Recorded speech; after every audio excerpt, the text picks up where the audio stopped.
This is the Oscarthon, a show about one man on an absolutely mental mission to watch every Best Picture Oscar-nominated film ever, plus a few others thrown in along the way. Let's do it. And here we go.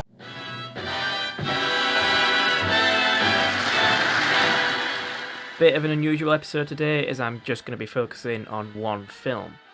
Others will be mentioned, but I have so much to say about the Best Picture winner today that that's where we're going to focus our attention. So why am I dedicating an entire episode to one movie? Well, partly because there really wasn't much competition from the other nominees for this year. In fact, it was almost a foregone conclusion that Cimarron would win the award for Best Picture, as it was nominated for a then record 7 awards, and was quite obviously the best film of that period by a long shot. Not much happened this year for folks in America except the adoption of the national anthem and the Empire State Building opening. A big tower and a song isn't much to write home about.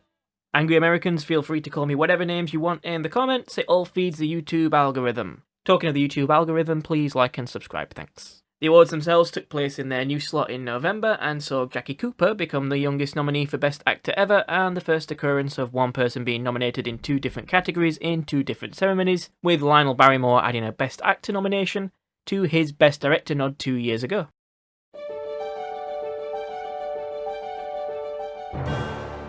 So let's get on to talking about Cimarron, and I'm going to start with a disclaimer. This film, like many from this period, hasn't aged well, so when I talk about its achievements, just remember that it's all relative. Like I said, there was no competition this year, and I'm not here to make a hot take and tell you that some little indie film should have won instead. Cimarron was the best, and it won like it should have. But I am here to compare and contrast with the other films that didn't make the cut. I watched a total of 7 films for this year, and I can hardly tell you what most of them are about. Besides Dracula, because there's a clue in the name. Spoilers, it's about Dracula. Cimarron was directed by Wesley Ruggles, whose star now sits on the Hollywood Walk of Fame despite only ever receiving 1 nomination for his work, which was for Cimarron. This film was a huge gamble for the RKO Radio Pictures film studio, which both did and didn't pay off, and I'll get to why that is later. Deciding to make this film at all, during a time in which the country was still feeling the effects of the Great Depression, was an unbelievably gutsy move. Because to make it properly they had to spend $1.4 million on it. And $1.4 million in 1931 is like a whole lot more millions today. It became their most expensive and ambitious project to that point, releasing in a time when people going to the cinema to see films was in no way guaranteed, thanks to that Great Depression thing I mentioned earlier. I'm going to jump! No! Do a flip! I've used that clip in 2 videos now, but I think it's hilarious, so I make no apologies. Adding to the risk was their decision to hire Ruggles. Before being picked for this job, he had been an actor, mainly in silent movies, and then had directed pretty much nothing worthy of catching the eye of a big Hollywood studio. The only person I can think to compare him to is James Gunn, who, after directing 2 Scooby-Doo movies and Slither, was picked to head up Marvel's Guardians of the Galaxy at a time when this sort of roll of the dice could have derailed the shared universe train.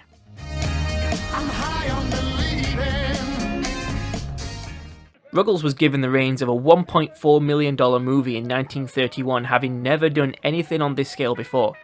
And I'm not just talking scale as in budget, I'm talking the size of the cast and crew and the story itself. The plot centres around Yancey Cravat and his wife Sabra, who I keep wanting to call Sabre because of The Office. So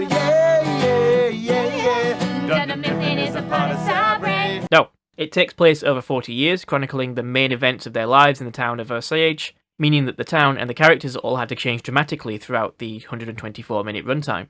Add to that the fact that it included huge scenes which involved over 5,000 extras at some points, and you have a massive job on your hands. But Ruggles knocked it out of the park, and I'm disappointed that he was beaten to the award for Best Director by Norman Turog for Skippy. I will say that I think you should watch the other films because they are good, solid films, but there's a reason that this was the only one to pick up more than 1 award.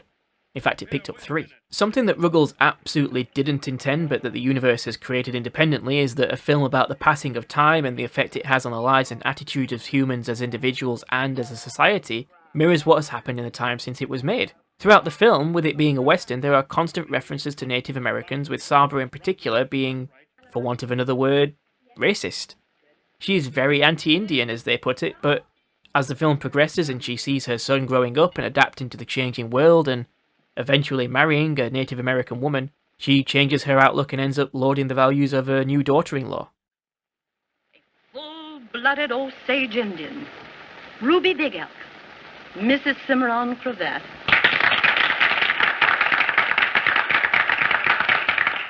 The film is called Cimarron, and Yancy is presented as the apparent protagonist, but in fact our hero is Sabra. She is the only ever-present main character, and we see her trials and tribulations throughout the 40 years we spend with her. This is just yet another way that the film mirrors the real world. It tracks the rise of women in the world of business and politics as Sabra becomes the first female congresswoman from Oklahoma. This picture, obviously quite unintentionally, is a microcosm of the real world up until present day, and it is all presented through Sabra. She goes from a side character playing a supportive wife to a woman with power and responsibility. She also goes from a vehement racist to an ally and defender of a minority, but with the caveat that it is still early 1900s, so her attitude is progressive for the time. Society and its progress in how we value women and how far we've come in tackling racism is presented to us via Sabra, without that ever being the intention. And just like in the real world, she's still not perfect, and those issues have still not gone away completely. But she's striving for better and leaving the past behind, sometimes by choice, and sometimes because it's simply being ripped away from her. The woman who came out of her virtuous husband's shadow to truly show what she is made of is reunited with him one last time, as his heroic actions save the lives of countless people, costing him his own, and he dies in her arms. I wonder if there's a metaphor in there.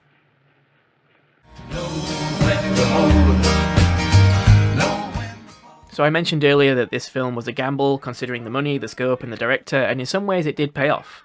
After all, who can argue with a Best Picture win and 2 other awards from a total of 7 nominations? However, the film made a loss at the box office on its initial run, which the studio chalked up to the Depression, which is reasonable. This was always a possibility because people just weren't flocking to the pictures like they used to, with the economy bobbing about at the bottom of a toilet bowl. However, included in the costs of the film was the purchase of 89 acres of land, on which they built what was essentially a small town. This formed the basis of what became the RKO Movie Ranch, on which future RKO and non-RKO films were shot, saving and earning the money in the process. So in a way, you could call this an investment that eventually meant that the film was actually profitable.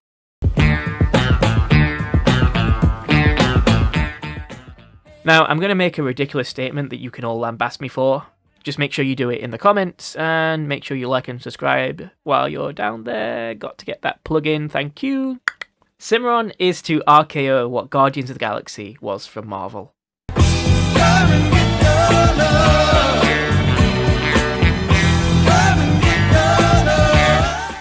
They took a gamble on a director and spent a whole lot of money on something that could have really backfired on them, but ended up creating something that was praised by critics and the public. And who knows, maybe in 90 years we'll be calling Guardians offensive and a product of its time like we do with Cimarron today. And maybe we'll have had so many amazing films in those 90 years that we see Guardians as simply meh. But I guess we won't know. For the record, Guardians is possibly my favourite Marvel movie. And it's interesting to think that 90 years ago Cimarron was other people's favourite movie, which they lauded as the best thing ever made. Things change. And when we can look back and say that old films just don't live up to today's technical and even moral standards, surely that's a sign that things have changed for the better. So I'd like to thank Cimarron for giving us that yardstick so that we can say, yes, this was a brilliant film at that time, that nobody took offence to and people thought was the best thing since sliced bread. But look at how far we've come since then. And as always, I'd like to thank you. Stay safe, and see you next time.